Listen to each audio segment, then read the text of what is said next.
C'est le discours ambiant. Paul Biya, c'est le candidat de la paix. C'est l'apôtre de la paix. Ce n'est pas nouveau. Mais quelle peut être la solution, puisque vous notez quand même qu'il y a des points sur lesquels on ne peut pas dire qu'il y a la paix au Cameroun. Comment en sortir? Non, nous, au Grand Dialogue, nous sommes les seuls qui ont écrit, les fondamentalistes de l'UPC, ont édité un document auquel était associé Nki Fridola. On a fait un projet, un plan de paix. Pour nous, c'est tout un plan. OK? Parce qu'il y a plusieurs problèmes à régler. Il y a les amputés de guerre. Il y a les veuves de guerre. Il y a les orphelins de guerre. Il y a les prisonniers de guerre. Ça ne peut pas être un truc simpliste comme le truc de Fayengo, qui n'est pas rien, mais c'est trop simpliste. Le désarmement, démobilisation. Oui, c'est trop simpliste. Les veuves sont où dans ça? Les orphelins sont où dans ça? Est-ce que vous savez que les orphelins de cette guerre-là sont prostitués à 12 ans, à Douala, ou même ici à la mini-ferme? Mais cela interpelle tous les Camerounais, ce n'est pas seulement une voix de l'État. Oui, on ne peut pas dire que ça n'interpelle pas les Camerounais, parce qu'il faut comprendre que fondamentalement, mon enseignement, notre enseignement, c'est que toutes les situations de la vie qui nous affectent, nous en avons une certaine responsabilité. En termes de pouvoir les éviter, en termes de pouvoir les résoudre, en termes de les avoir plus ou moins provoqués ou n'avoir pas vu venir. On ne peut pas dire qu'on... Mais la responsabilité fondamentale est celle d'un gouvernement qui a la malgouvernance dans son ADN et l'arrogance politique. C'est ça l'ADN. C'est-à-dire que les enseignants sont en grève, vous voulez mater la grève sans les avoir écoutés. Pourquoi vous ne les écoutez pas? Les enseignants anglophones disent que l'anglais n'est pas suffisant, ou bien le français étouffe l'anglais dans les écoles. Pourquoi vous n'écoutez pas? Est-ce que l'anglais n'est pas une langue internationale? Est-ce que le Rwandais n'a pas adopté l'anglais comme première langue, bien que francophone?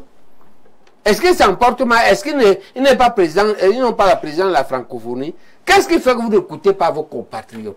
Les avocats sont en grève et ils disent qu'ils veulent le common law. Pourquoi vous ne pouvez pas trouver un moyen de dire soit on tire au sort, soit que l'accusé, soit que l'accusateur, lorsqu'il est anglophone, on va faire le procès selon... Vous trouvez un truc. On a quand même créé une branche... On n'est pas le seul pays bilingue de la Terre. Oui. Vous pouvez aller regarder ce que fait le Canada.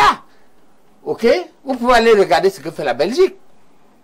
Hein? Nous ne sommes pas le seul pays. Il y a quand même une branche du common law qui a été créée finalement à l'ENAM. C'est avant ou après la guerre? Après. C'est une approche de solution. Oui. Écoute Jean-Jacques. Oui. Hein? Bon, maintenant on dit que c'est une ébauche de solution. C'est un début de solution qui peut être significatif. Le problème c'est que vous faites des trucs isolés. Il n'y a pas un plan. On a dit c'est un plan qu'il faut. Vous n'êtes pas obligé d'adopter le plan des fondamentalistes de l'UPC. Mais regardez tous les conflits de la terre, lesquels on n'a résolu par des trucs éparses. C'est toujours des plans de paix. D'accord? Parce que dès qu'il y a guerre, il y a trop de problèmes que l'on ne peut pas résoudre par des actes ponctuels et isolés. Là, il y a beaucoup de problèmes qui vont trouver des solutions à long terme. Ok? La jeune fille prostituée à 12 ans, il faut l'enlever de là. Oui. D'accord? Parce qu'elle est orphelin, parce qu'elle a perdu ses parents. Ok? Il faut l'enlever de là. Il faut peut-être la rescolariser si elle a la tête tranchante. Hein? Ou lui faire apprendre un métier. La resocialiser. C'est long. Ça ne peut pas être fait comme ça. Les gens, les jeunes, dans les trucs de Fayengo, il n'y a que les hommes. Est-ce que vous êtes sûr que la rébellion n'a que les hommes? Et maintenant, quand il sort de là, est-ce que lui peut passer le concours de la fonction publique ou pas?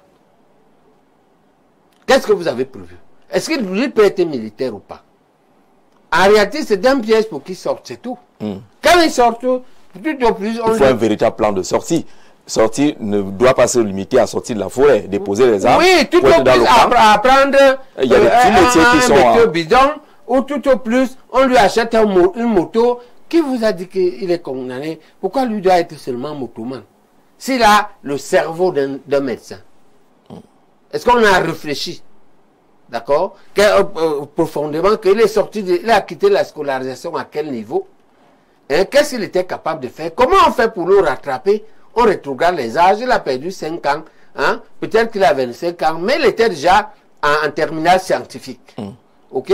Il peut devenir ingénieur et spécialement on fait une loi, une procédure qui fait qu'il peut entrer en première année de Polytech avec ses 25 ans.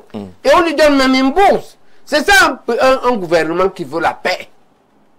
D'accord? Oui. Et non pas un gouvernement qui demande au chef d'État de lui donner 1 milliard chaque semaine et il détourne la moitié en route, en bande organisée. En réalité, c'est ça qu'on voit. D'accord. À côté du DDR de Fayengo, l'État a mis en place la commission pour la promotion du bilinguisme et du multiculturalisme, qui est une autre approche de solution. Est-ce que vous avez l'impression que cette commission-là, elle aussi, a ajouté quelque chose sur les voies de la recherche de la paix définitive? On ne sent pas ça. Ce n'est pas senti. On voit seulement que on a casé des gens, des leaders, qui ont une façon d'émarger là-bas et qui gagnent bien leur vie. Mais dans la vie quotidienne, moi je vous dis... Grosse voiture, garde-corps. C'est tout. Dans la vie quotidienne, dis-moi ce que ça apporte. Ce que vous avez senti. Et, s'il vous plaît, moi tous mes enfants sont anglophones. Presque tous. Mes enfants biologiques, 5 sur 6 sont anglophones. Dès l'école primaire. Et donc, mes meilleurs amis sont anglophones. Donc j'ai une sensibilité particulière avec le monde anglophone. Et mon métier, les meilleurs livres, les meilleurs journaux, les meilleures pratiques sont anglo-saxonnes. Pour cela, vous faites exprès, hein, quand vous interviewez en anglais, vous faites exprès de ne pas répondre. Je lis beaucoup et j'écris, je lis bien et j'écris bien. Oui. Je peux vous dire que mes meilleurs papiers, mes meilleures publications dans les articles, c'était en anglais. Mais écrire et lire ne sont pas pareils. Oui. Parler, c'est l'exercice au quotidien. Au quotidien. Okay? Or, dans le quotidien, je parle trop la langue de Baudelaire parce que je l'aime aussi, elle est belle. Il faut dire qu'elle est belle. Et je la parle beaucoup, par culture aussi. Mais en réalité, je disais que... La commission pour la promotion du bilinguisme, vous dites que vous ne la sentez pas, que c'est une affaire qui a été... Moi, je vous défie, si vous caser certains. Moi, je vous... Elle est comme le Sénat. Elle est comme le Sénat. Elle est comme le Sénat. L'Assemblée nationale vote les lois, critique les lois, conçoit les lois. On sait ce qu'elle fait. Le Sénat fait la deuxième lecture. Est-ce qu'on a vu une deuxième lecture qui a apporté quelque chose ou qui a enlevé une chose des lois de l'Assemblée? D'accord? Je peux donc vous dire, c'est nous. C'est Kodok, c'est la réforme des années 92. C'est l'UPC qui avait proposé le Sénat. Le projet du Sénat, c'était quoi? C'était que il faut un groupe qui aide le président à améliorer de façon significative ses nominations. C'est-à-dire, il est constitué de gens qui ont plus de 80 ans. Oui. En contrepartie, les gens qui sont aux affaires ont moins de 50 ans. On postule que un sénateur par département ou 2 sénateurs par département qui ont autour de 80 ans connaissent tout le monde qui a moins de 50 ans depuis le bas âge. D'accord? On peut donc nommer Jacques Zé très bien. On leur demande, donnez-nous. Vous voulez que Jean-Jacques Zé... il faut pas le mettre là où il y a... L'argent. Par exemple. Par exemple. D'accord? Hein? Oui. Ou bien là où il y a les femmes. Voilà. Bon, ou bien si on le met, si vous le mettez là, monsieur le président, encadrez ça. Parce que il est par contre très intelligent. Le pays a besoin de son cerveau. D'accord. D'accord? Parce que les êtres humains sont comme ça. Il excelle pour une chose. Il excelle pour un art. Il aime un métier. Mais il a un petit défaut là qui gâte tout. D'accord? Les seuls qui connaissent bien ça, c'est ces gens de 80 ans qui ont 30 ans d'avance sur lui. Oui. Et donc, qui l'ont vu grandir, qui ont entendu parler de lui dans le département. Ok? C'est ça que Kodok et Sende, qui était en mission aux États-Unis et au Canada. ont amené, et ils ont amené la méthode. Ils ont dit au chef d'État, aux États-Unis, ils sont votés, au Canada, ils sont nommés. Et le Biya a coupé la poire en deux. Une partie. Il a dit qu'il va nommer 30 et il va voter l'autre. Mais il a enlevé le rôle. C'est parce qu'ils n'ont rien à faire. Ok? Hein? On peut donc nommer des gens que l'on connaît, que lui-même définit comme des bandits en col blanc. Voilà d'où viennent les bandits en col blanc de président Biya. Maintenant, la seule fois, il a une seule source. C'est la source policière. Qui vont faire, comment on appelle ça? Les enquêtes de moralité. Ils vont faire enquête de moralité. Ok? Bon, mais l'enquête de moralité... Avec la corruption. Elle a la corruption. Elle est insuffisante parce qu'elle ne parcourt pas l'histoire. Or, les sénateurs, comme les enfants, ailleurs, là où on a copié ça, ils ont même une banque de ressources humaines de leur département. Ils savent que dans ce département, en journalisme, Jean-Jacques Zé est ok, et que l'autre est comme ça, en médecine, c'est Njoro. Hein, je vous dis au hasard. Hein. Oui, ça en orthopédie, c'est Mebouins. Je donne par hasard. D'accord? Je ne connais pas vos départements, mais je dis les gens de l'Est, valables de l'Est que je connais. Oui. D'accord? Ils peuvent vous donner ça. Donc ça aiderait, ça améliore la qualité des nominations et donc les résultats du fonctionnement dans un État qui, lorsqu'on le passait au président Biya, avait 700 sociétés. Il y en a moins de 100 aujourd'hui. On a perdu 600 entreprises publiques. Sont tombées en paille. Les Kamchip ont complètement disparu. La Camer, on ne sait pas si elle est dans le coma. Ce qu'elle est devenue la Camer. Régifecam, okay. ONCPB, oui, ONPC, tout ça. Et vous ne pouvez pas avoir ça. La ressource, moi je suis un chef d'entreprise depuis temps. La ressource la plus difficile à construire en entreprise est la ressource humaine. Parce que former un homme long est difficile. Et la formation d'un homme complet commence en famille. Ça, l'école ne contrôle pas ça. Maintenant, les autres grosses ressources, les ressources matérielles, c'est les machines. Les ressources financières, c'est l'argent. Hein? Vous avez ça tout d'un coup. Un crédit de la Banque mondiale, vous avez l'argent. D'accord. Mais pour former un homme comme vous, Jean-Jacques Zé, le pays, regardez ce que le pays a mis pour vous au lycée. Vous avez le profil d'un type qui a fait ou un bon lycée, ou un collège privé de type Vox. Regardez les ressources que l'État met. Hein? Après ça, l'État met les universités. Hein? Comment c'est long, c'est difficile. Oui. On ne peut pas gaspiller ça. OK?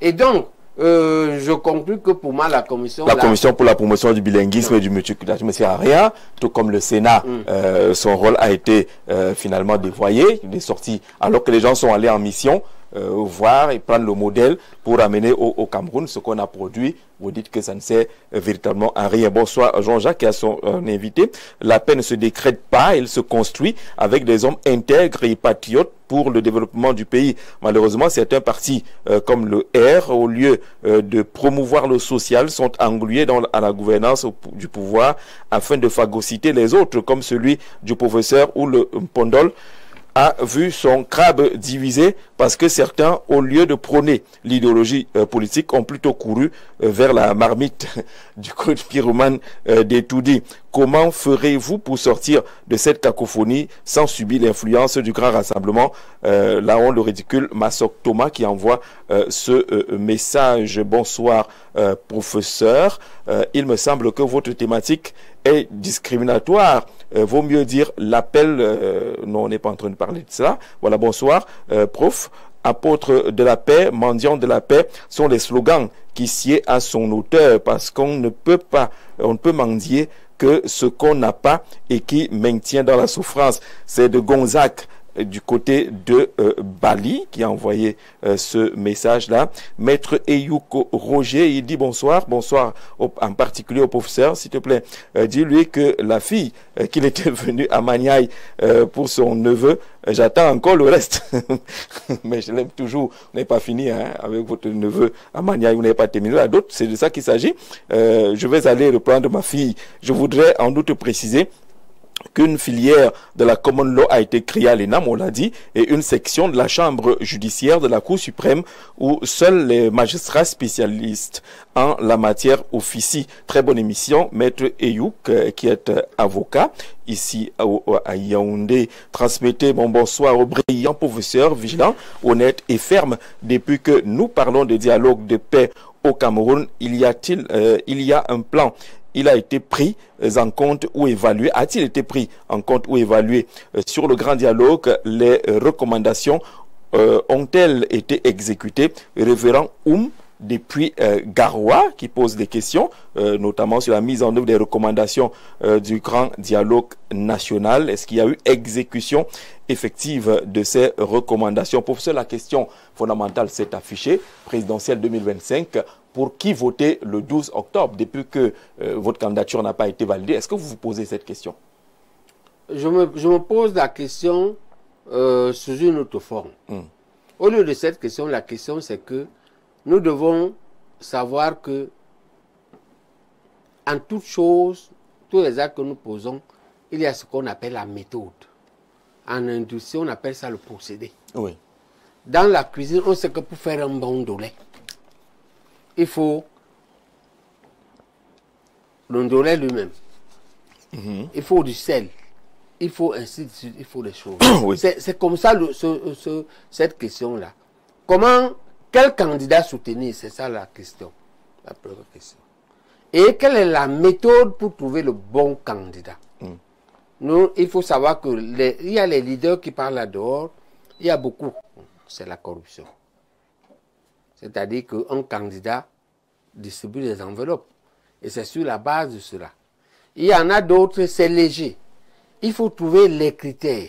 Avant de parler de ça, ce qu'il faut savoir, c'est que tous les candidats qui avaient mon profil et qui pouvaient apporter un changement radical, important. Les candidats à la rupture, totalement, oui. Disons que pour être modeste, on va dire, qui avaient l'intention, ont été écartés. On ne va pas entrer dans le débat de la justice de cet écartement ou pas. Okay? On observe seulement que les candidats qui pouvaient radicalement changer. Et c'est quoi le critère pour changer ce régime néocolonial dont nous sommes tous victimes, y compris eux-mêmes? Il ne faut pas croire que les gens du pouvoir ne sont pas victimes du système néocolonial. Moi, je regarde tous mes amis. Il y a quelqu'un qui me disait, Pierre, l'un de mes aides opératoires, Pierre, il me disait ce matin, ton problème c'est que tu n'as pas goûté avec eux. Parce qu'on s'étonnait comment leur vie est comme ça. La plupart de mes collègues de même génération, ils ont une vie épouvantable. La question c'est que le pouvoir néocolonial gâte les hommes. Les gâte et peut-être avec leur descendance. Et donc ils ne sont pas heureux là, c'est une parenthèse. Je dis donc, c'est une parenthèse. Pour dire que nous tous on est victimes du système néocolonial. Oui. Ce n'est pas seulement moi. Ce n'est pas seulement des opposants durs. Et que le problème c'est que il faut quitter le système néocolonial. C'est-à-dire nous avons une gouvernance et un pays qui n'ont rien à voir, qui sont à l'antipode de ce que les pères fondateurs ont pensé pour nous. Et que les tenants de ce régime eux-mêmes sont malheureux et parfois plus malheureux que nous qui avons eu la chance de résister. À partir de ce moment-là où on n'a donc pas ce qu'on va appeler les progressistes qui pouvaient changer le pays. On les a écartés. Et c'est eux qui ont été écartés, parmi lesquels vous d'abord, qui d'autre? Un cas. Maurice Kamto. Oui. Vous pensez qu'il est progressiste? Oui. Qu'il pouvait amener la rupture? Je vais vous dire les critères. Oui. Les critères pour pouvoir changer le pays. Un, il faut y croire. Deux, il faut avoir un passé. Du contraire, on peut l'appeler ça, les passés douteux. Il ne faut pas avoir un passé qui est catastrophique. C'est-à-dire que il ne faut pas que tu portes trop de casseroles. Oui. Il n'y a pas de personnes saines sur cette terre. Mais il ne faut pas que tu sois englouti. Trois, il faut que tu aies fait tes preuves. Ailleurs, avant la gouvernance. Et à un haut niveau. OK? À commencer par le niveau, essentiellement, dans le niveau du parcours personnel pédiatrique. Tu as appris un métier. Un homme qui n'a pas appris un métier, même dans l'État, on ne peut pas dire qu'il est sérieux. Il faut que tu aies créé une famille. Nous, on est un pays nataliste. On croit à la famille. Il faut que tu aies exercé un métier avec des résultats. Il faut qu'on voit que tu as un parcours politique. Et enfin, il faut qu'on voit ta vision. OK? Si à cela, on ajoute l'indépendance par rapport au régime, que tu ne leur dois rien, y compris parce que le lycée dont j'ai parlé, l'université dont j'ai parlé entre toi et moi, on ne leur doit pas ça. C'est le lycée de la nation. De la nation, oui. OK?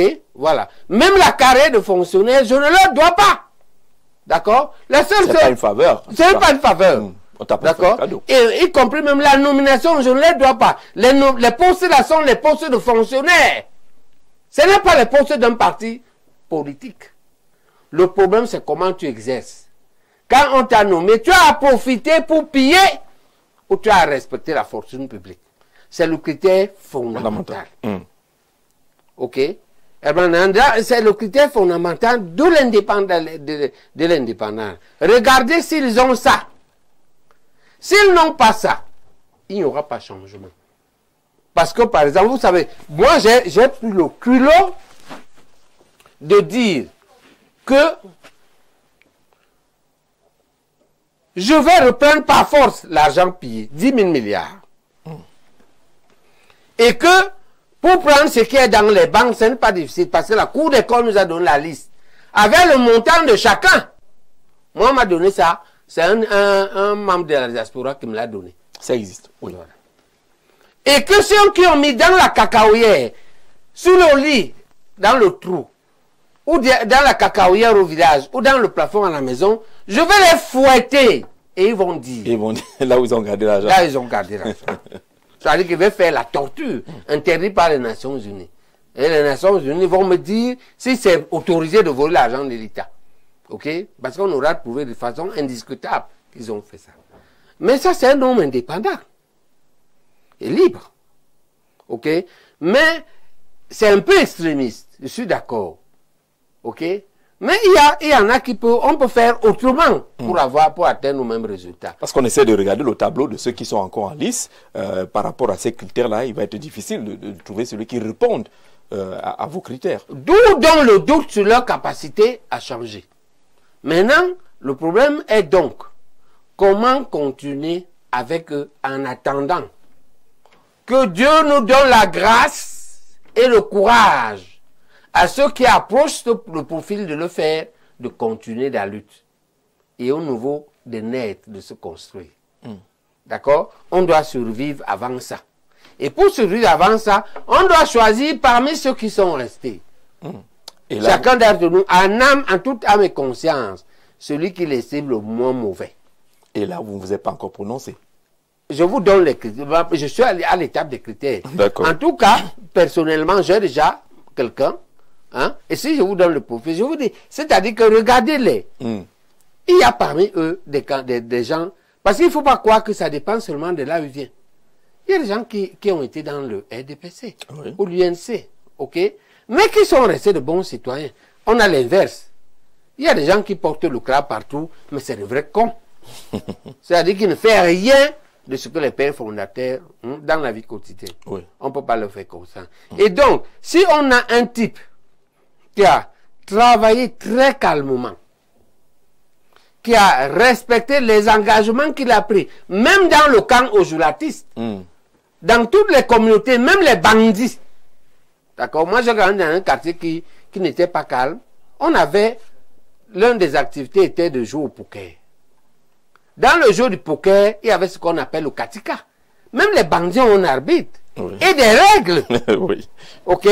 Donc, on ne dit pas que... On dit que le joulatisme est la pire catastrophe que l'Afrique a eue. L'idéologie au joula. Mais même là-dedans, il y a des citoyens qui ont montré qu'ils peuvent respecter les règles dans le joulatisme. Ok? S'il est quelqu'un de posé, s'il a un certain âge, s'il a un certain parcours, s'il est... De poser, un certain âge, ouais. Un certain parcours. Oui, oui. Il a occupé certaines fonctions. Oui. Ok? Et il a un parcours politique là-bas dans son parti. On peut dire que c'est le moins des risques. À l'inverse, on a des gens à côté qui n'a fait que trahir. Quand je dis qu'il respecte les engagements. D'accord? Il n'a fait que dire quelque chose à un moment. Un type qui est venu nous dire que la pire chose qui soit arrivé au Cameroun est d'avoir Biya au pouvoir. Oui. Mais qui est venu être son ministre 30 ans. Regardez le niveau, d'accord? On a vu Meillon ici. Un type qui dit que le régime... Mais on n'est pas candidat, parlons des autres. Mais on n'est pas candidat. Voilà le profil là. Oui. Non, mais vous avez parlé d'un profil. Non, non, il est influenceur. On peut coller des... Laissons les influenceurs. Parlons des candidats. Quand un candidat est comme ça, oui. Qui dit une fois que la pire chose qui soit arrivée au Cameroun, d'accord, est que Biya arrive au pouvoir. Mais quelques temps après, il gouverne avec lui 30 ans et il dit que le peuple autour de son chef. C'est fondamentalement un type manipulateur. Et il répète ça. Je suis étonné de voir une élite qui est aussi amnésique. Parce que si tu... la seule chance, deux choses. Ou toi-même tu es une pègre. Ou simplement on t'excuse, tu es malade, tu oublies trop. Vous voulez pas coller un nom? Non, je ne veux pas, ce n'est pas gentil.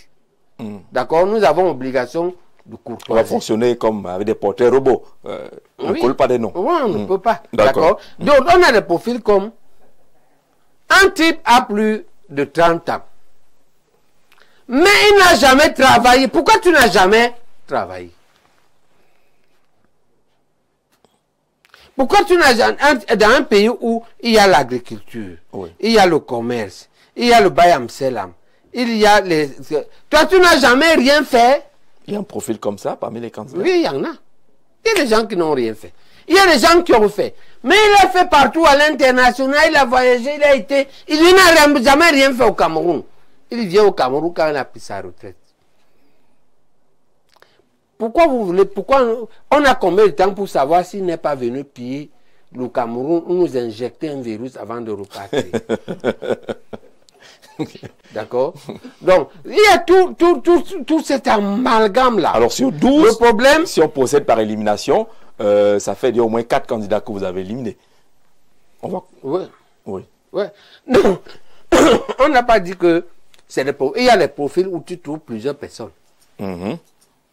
D'accord? Bon, mais parmi ce que je peux appeler les baleines, les 4 baleines, je leur repose ces choses-là. Et une dernière baleine qui a un profil parfait. Excellent professionnel, rien à dire. Parmi les baleines, 4 baleines. Oui. Bello Bouba, c'est une baleine. Oui. Issa Chiroma est baleine. Oui. Pierre Kouemo est... Bon, non, Cabral, je le connais peu. Cabral, c'est une baleine. C'est une baleine. En termes de popularité. Oui. D'accord? Et le dernier, c'est Mouna. Voilà sur ces 4 baleines. Voilà moi les 4 baleines. Une des baleines, c'est excellent professionnel. Oui. Grosse expérience. Bien né. OK? Mais incapable d'organiser une partie politique depuis des décennies. Là, vous éliminez encore Keremouna. Je dis qu'on a fixé la règle aussi. C'est pas vous qui avez donné un nom. C'est pas vous. Mais ce qui est pire, ce qui est pire, oui. Refus de s'engager, de se prononcer sur les engagements historiques importants de son père. Ton père était là quand on exécutait Wandé. Dis-nous sa participation ou non. On ne dit pas qu'on veut t'imputer ça. D'accord? On veut que tu prennes les distances ou que tu demandes pardon. Si tu as été impliqué dans ça, tu demandes pardon. D'accord? Si tu n'as pas été impliqué dans... Mais tu ne peux pas dire qu'on ne parle pas de ça. Auquel cas, tu ne vas pas faire avec. Il dit qu'il n'est en rien responsable, il n'est pas concerné. Et qu'il a toujours un peu eu de distance. Tu étais à côté. Tu étais à côté, 1, 2. Oui. Tu as profité, tu organises même des réunions dans des habitats qu'il a acquis et qui sont controversés. Est-ce que tu comprends? Tu ne peux pas dire qu'on ne parle pas de ça. Mais tu peux dire que ça n'engage pas, d'autant plus que lui s'est mis à genoux dans le anglophone Union en 94. Lui a demandé pardon. Toi, tu ne veux pas. Tu es plus royaliste que le roi. Est-ce que tu comprends? Donc, ce qu'on veut dire, ce que je veux dire au total, c'est que il faut élaborer comme les notes à l'école. Ok? Le bulletin de notes. Il y a donc à peu près 7 matières. La première matière, le parcours scolaire, tu donnes. Oui. Sur 2 points. Le parcours familial et social, 2 points. Le parcours professionnel, 2 points. La vision politique, 2 points. Le parcours politique, 2 points. Les antécédents personnels, politiques, ce que tu as fait dans la gouvernance, oui. 2 points. Bon, on arrive à quelque chose comme, on ajoute 2 ou 3 autres critères. Si on prend seulement 6, 3 points, donnez la note. Et dites et choisissez le meilleur qui a la note là. D'accord? Parce que, qu'est-ce qui est difficile? C'est difficile de trouver quelqu'un qui est parfait. Ça, on est d'accord. On est d'accord? Voilà. Il faut donc faire le système des notes. Et moi, j'ai donné un devoir aux journalistes. Réunissez-vous, notez-nous. D'accord? Jean-Jacques. Faisons une réunion avec les journalistes. On note. On fait un jury. OK? Je ne veux pas te nommer, mais je dis que c'est toi le président du jury. D'accord, avec les critères consensuels. Oui. Hein? Pas seulement vos critères. Non. Ça, tu les 3 points. Pas seulement vos critères. Oui, on peut ajouter si on veut. D'accord. Bon, moi j'ai fait 6 critères. Chaque critère a 3 points. Il reste 2 points sur 20, non? Les 2 points là, on va faire comme les Français. Les Français, dans l'académie, quand on veut par exemple, ils se disputent les postes pour nommer le chef de service. Quand on a fait, le jury a fini, on laisse 2 points, c'est ce qu'on appelle la cote d'amour. Oui, la cote d'amour. D'accord? On prend un type comme toi. Un autre type sérieux comme Dipita Tongo. Oui. On prend Rodrigue Tongue. Oui. Hein? Ce que j'appelle les baleines du journalisme actuellement. Hein? Et on dit qu'on va vous nommer un président du jury. On prend quelqu'un comme Jean Maternendi. Ou Jean-Claude, on l'appelle, on note. D'accord. D'accord? Chacun de vous donne et on prend la moyenne. On peut noter, vous pouvez nous donner le moins mauvais. C'est possible. En dehors du RDPC, il ne va pas entrer en compétition parce qu'il est pollué par la position de pouvoir, la position dominante. D'accord. Okay? Ça nous permet, je dis que cet exercice, que chacun d'entre nous le fasse lui-même. Prends un papier, note les baleines. OK? Et il verra la meilleure. D'accord. La moins mauvaise. Bonsoir à vous, bonne émission. J'ai une question qui me taraude depuis et ça me surprend que personne n'en parle. S'il vous plaît, comment est-il possible qu'après 7 ans, l'opposition doit s'en remettre à M. Tiroma et M. Bello? Ceci confirme à mon avis 2 choses. L'opposition est faible. Paul Biya est un grand politicien. Qu'en pensez-vous? Qu'en pense le professeur? En passant, j'aimerais le rencontrer pour une consultation. Merci. Brice depuis MC. Voilà, c'est en France. Voilà, le plus 33. Qui s'étonne de ce que l'opposition tente aujourd'hui à s'en remettre à Issa Tiroma et à Bello Boba? Est-ce qu'elle n'était pas prête? Est-ce qu'elle n'a pas pu se préparer en 7 ans? Ce n'est pas une affaire de 7 ans. C'est une affaire qui vient de loin. Il est amnésique. Il a oublié que l'une des missions du néocolonialisme qui a écarté les nationalistes qui étaient prêts à gouverner, il a mis ceux qui étaient les moins prêts. C'était le 4e rang. Hein? C'est-à-dire quand on écarte où met les autres, Mbida reste, Mbida gagne. On vient écarter Mbida. Écoute bien, Jean-Jacques. On écarte Mbida, on propose Sopo prison, on est au 3e. Sopo refuse. Il dit qu'il ne peut pas trahir le nationalisme. On propose un 4e, Njoya Aruna. Njoya refuse. C'est là où on prend le 5e Aïdjo. Ok? 5e choix. C'est là qu'on a tout raté. Quand on a pris le 5e choix, tu connais le traitement qu'on lui a donné. Depuis lors, l'une des missions fondamentales était de détruire l'opposition. C'est ça qui poursuit jusqu'aujourd'hui. Si vous ne croyez pas à ça, si vous ne savez pas ça, je n'entre pas en matière de discussion avec vous. Allez vous préparer, allez d'abord lire. D'accord. L'histoire du Cameroun, la comprendre avant que je me prononce sur vous. Vous jugez, vous voulez juger, c'est comme un jeune médecin inexpérimenté qui juge un enfant qui a le paludisme et le compare à un autre qui a le même paludisme. Mais lui, il a eu la malnutrition et la tuberculose avant. Est-ce que les deux sont dans c'est le même palud? C'est peut-être le même palud. D'accord. D'accord, mais les corps sont différents. Alors aujourd'hui, on a quand même l'impression que Bello et Tiroma sont en train d'être présentés comme ceux qui peuvent amener le changement. Ils organisent des meetings super populaires. Est-ce que vous pensez que ces deux acteurs qui ont, selon vos critères, quelque peu l'expérience dans la gestion des affaires de l'État peuvent être les bons choix? Il y a aussi les critères éliminatoires. Oui. Quand à l'école, au bac, BPC, d'accord? Quand tu as 4 amades là, est-ce qu'on peut encore corriger? Tu peux encore passer? On ne corrige plus. Vous voyez un nombre de fautes en dictée, on vous élimine directement. Voilà. D'accord, c'est éliminé, non? Et l'un d'eux a des critères comme ça. Éliminatoire. Oui. Vous ne voulez pas donner de nom? Je ne veux pas. C'est une norme, c'est une méthode de travail. D'accord. Je ne suis pas venu ici. Donc il y a quand même un qui peut rester. Absolument. Oui, l'autre peut rester. Parce que calme, pondéré. Ah ouais, ainsi de suite. Bello Bouba. Tu veux me tirer, tu vas absolument arracher ma langue. Hein? Mais je n'ai pas une langue facile, mais ce n'est pas mon rôle. Le rôle que je voudrais prendre aujourd'hui, je continue la lutte. Et en cette période capitale, on s'est encore retrouvé avec l'Inqué hier, avec qui on a beaucoup travaillé avant-hier soir, c'est de créer une dynamique suprapartisane et rationnelle qui permette de se mettre à l'abri de la violence qui peut arriver. Tel qu'on voit le RDPC fébrile, lui-même fébrile. Il y a un risque énorme de violence. D'accord. Et de stimuler les intellectuels comme vous à réfléchir pour trouver comment s'en sortir et gagner le moins que l'on peut espérer dans la vie. Le moins, c'est la paix.